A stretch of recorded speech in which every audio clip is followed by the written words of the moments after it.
Welcome to another episode of Gardening on Coffee, where our plants love our coffee just as much as we do. We're trying to turn our quaint garden into a tropical paradise using some exotic and rare varieties of Heliconias and some orange Heidi Klum gingers. We'll take a look at what we've got and we'll show you where we're going and the progress we were able to make for last week. So this is our garden now. I'm gonna have some rostrata hanging lobster claws in the middle. We'll have some marginatas, which are hanging pendulants that'll start vertical and then turn horizontal as they begin to bloom. And then we're going to have some special plants to the right and the left that'll be flanking. Those will come in probably next year. We talked about it a little bit last week, but we don't think our marginatas will get probably high enough. We would like them as tall as the enclosure at least, and the marginatas will top out at probably about 12 feet. So we'd like a little bit more height, so we'll probably just keep our lobster claws hanging and the marginatas towards the middle, and then we'll have some very special plants on the outside to really complement our silver Bismarck in the middle, which can grow to 30 or 60 feet. So we'll go ahead and show you, give you a look at the garden in the back, and we'll show you where we at, and the challenges that we've had back here. Here are our 4 lobster claws, and these are the 10-day flowers. Those are the hanging pendulants. They're all doing fairly well. We had pinched one of these out last week. It actually had 4 growths, which is why it's starting off a little slow. This one was starting to develop a problem that one of our other lobster claws was developing, and we'll go ahead and get to that in a minute. But basically what was happening is the root, there was water that was getting in the top of the rhizome and causing the root to rot. Normally they just dry out like and get almost like an old piece of paper, but these were actually rotting at the bottom, and then we had some flies that were laying eggs in them, and then developing embryos which were attacking the plants, and we'll show you the one that was getting attacked. But if you see there's some light brown color in all of these, that's a broad spectrum insecticide that we had put down this week. And we hadn't been using that much insecticide lately, just to try to spot treat what we could when issues arise, just trying to be healthier about everything. But unfortunately, this is definitely when the old adage, an ounce of cure is worth a pound of prevention, definitely prevails. Just with these, we've had problems now, different insects in the back than also in the front. So we did use a broad spectrum insecticide, just kind of kills all the insects, to just make sure that we're not going to have any more problems, and we did double down on that and really go heavy. So the lobster claws we were going to replant this week, and we'll show you those again. And those are these 4. Those are the standing lobster claws. I'm sorry, the hanging pendulant lobster claws, and those will be orange and pink. Those are these 4. We were going to replant those, but with the stress of the insecticide, we wanted to make sure that they were healthy. So we'll give them another week. These will be replanted next week, probably as well as with our gingers. We'll move on. This is our 2 marginatas here that we've had the longest. Still got growth down here. Still doing very well, extremely tall. Little over waist high now for both of those marginatas, and those are the pink and yellow. Will start out vertical and then turn horizontal and twist, so the tails it'll almost look like a tail of a scorpion. It'll be pink and yellow, and that's these 2 right here. And then the 4 that we had got to replace the 2 that ended bad from our cellar are these 4. They're all showing growth, which is really exciting. We only really were hoping to maybe see 3 just as in rough as shape as they were shipped in, but we were able to get all growth out of all 4, so we're very excited about that.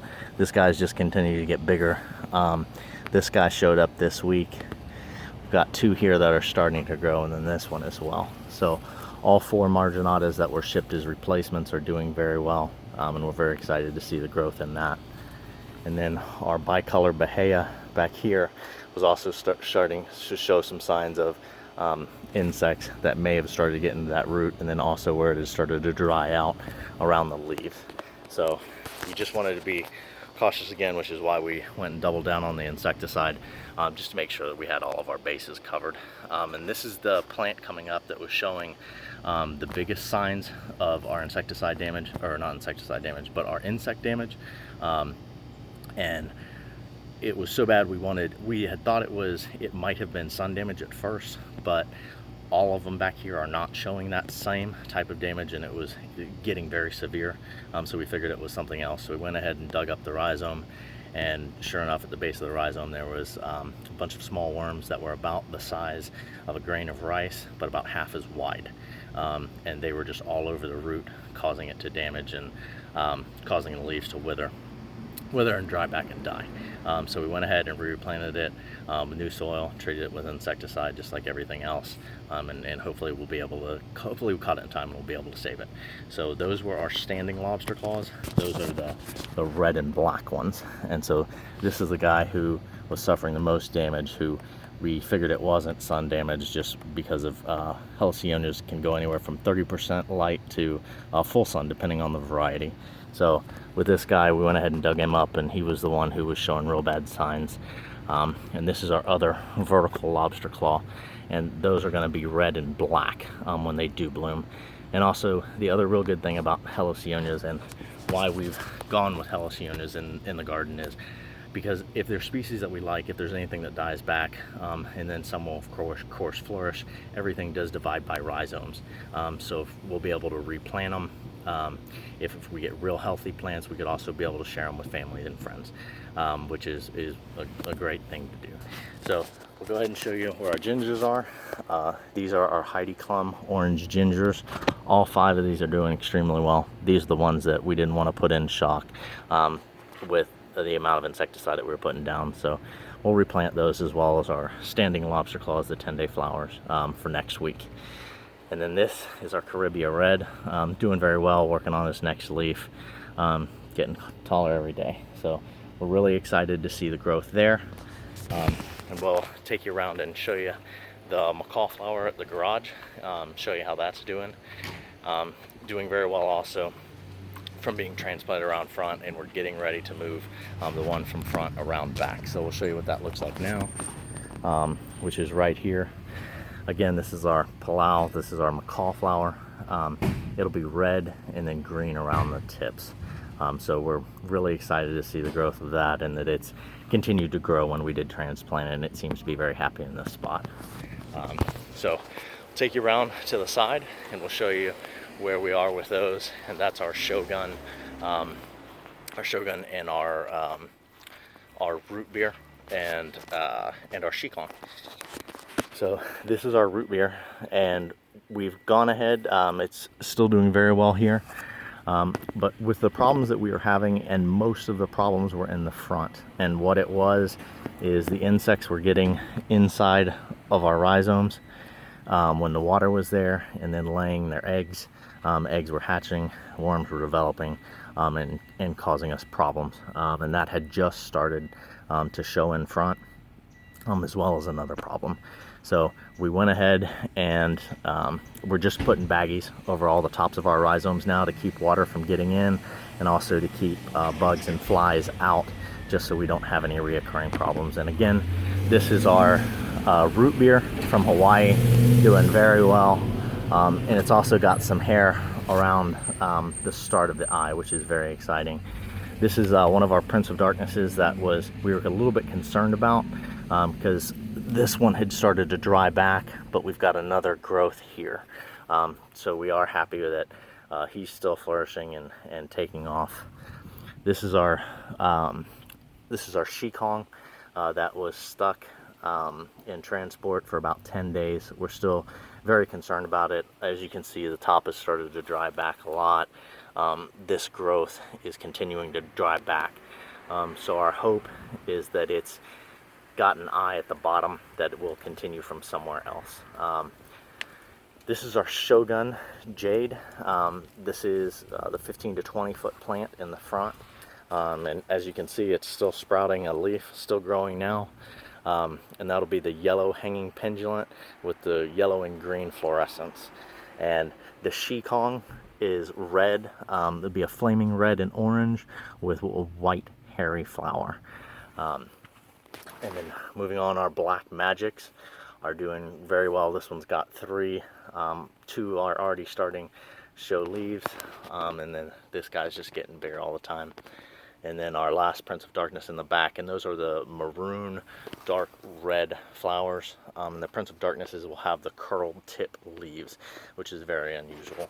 And we will have those towards the back of the house together, just so that whole planter will show a very dark red maroon look to it, and also be very inviting for people towards the back of the house, which is the look we're going for there. So this is back to the front garden. We'll show you the growth that we were able to attain here. And then also we'll talk about some of the challenges here, and the challenges that we just found the other day still, just like in the back where we had some insects that were laying eggs inside our rhizomes. We've gone ahead and put baggies. These are small jewelry bags. You can use sandwich baggies, whatever works for you. All we're doing is covering it so the insects cannot get inside. But also another problem that we were having up here, which is why all of our leaves are pretty severely damaged. And then we've got a little small spot where it was back here, is we actually had some insects that looked like caterpillars. But not the cute butterfly ones. These were the kind that just solely eat the leaves of the leaves. They were actually crawling back inside of the leaves. They almost looked like dirt. So we'd have to pull the leaves apart and find them right down in the middle. And that's how we ended up finding them. But those looked like caterpillars, a lot smaller.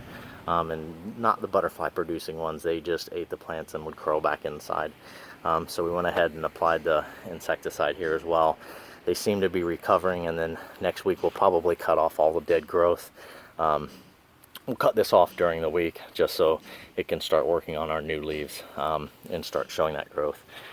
And so these are all of our, this is our tricolor from Hawaii, and those are these four right here. And those are the purple flowers, white stalks in the middle with the green edges. And the same in the back. Those are our two from Hawaii. Those are called the Kid Pink live rhizomes. And they're doing well. It's also, and everything got treated with the insecticide, which is why you see the slight dots of brown in the planting pots.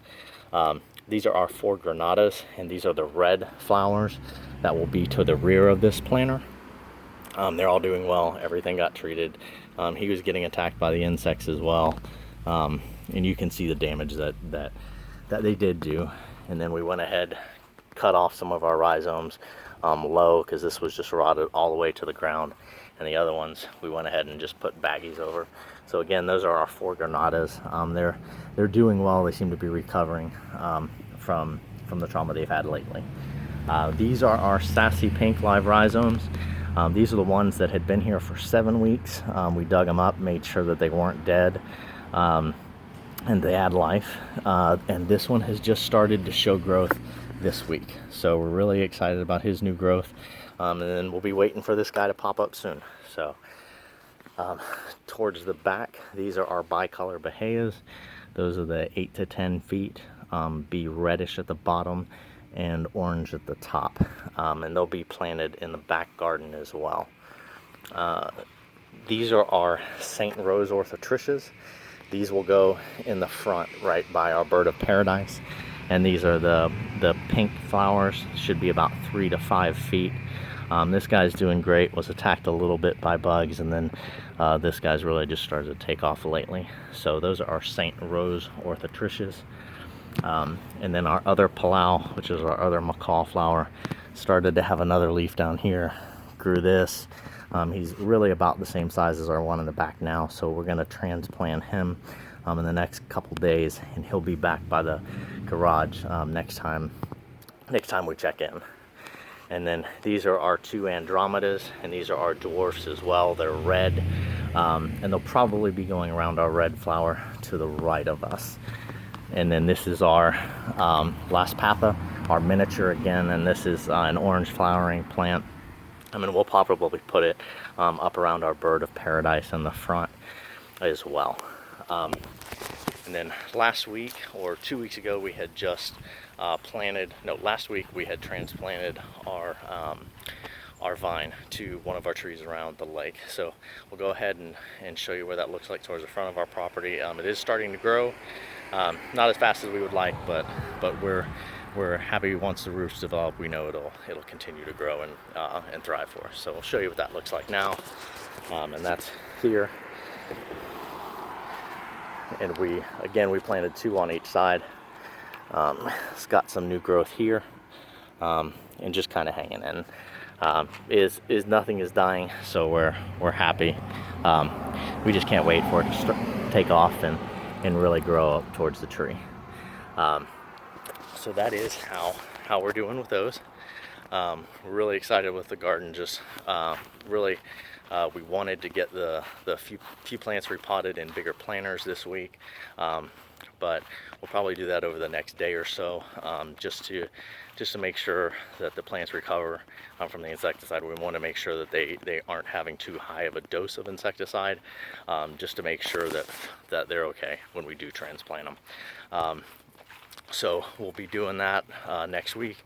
We are also supposed to have shikong that was we got our shikong. We are also supposed to have another plant show up from Puerto Rico this week. It has not gotten here yet, so hopefully it'll be here tomorrow. We're really excited to that. That'll probably be the last plant that we're getting for this year, and almost the last plant that we're getting for the property altogether. We will just be getting the next 2 plants. Will be our 2 for the back. That'll be a little bit larger to complement the shogun that we are going to have in front. And again, our shogun should be about 20 feet with the yellow hanging pendulum. So we're looking for a plant about the same in the back, height wise. So that's the plant that we're looking for next year. And right now, only one vendor has got it, and he's already promised that he'll give us to him, but that'll be for next year. So what we look forward to is having a new plant next week from Puerto Rico, showing you its growth, showing you what we're able to accomplish, replanting our pots from next week, and can't wait to get our stuff planted after the winter. Hope you stay tuned and make sure you subscribe so you don't miss any of the great content coming. Any tips and tricks that we can offer you. Especially, I've never seen that insects will lay bugs inside of the rhizomes, which was definitely a new tip that we learned just this week, and something to be cautious of. And again, don't be afraid to use insecticide, because definitely an ounce of cure is worth a pound of prevention in this case. So until next week, guys, we can't wait to see you, and may your coffee stay strong and your cups stay full. Thanks.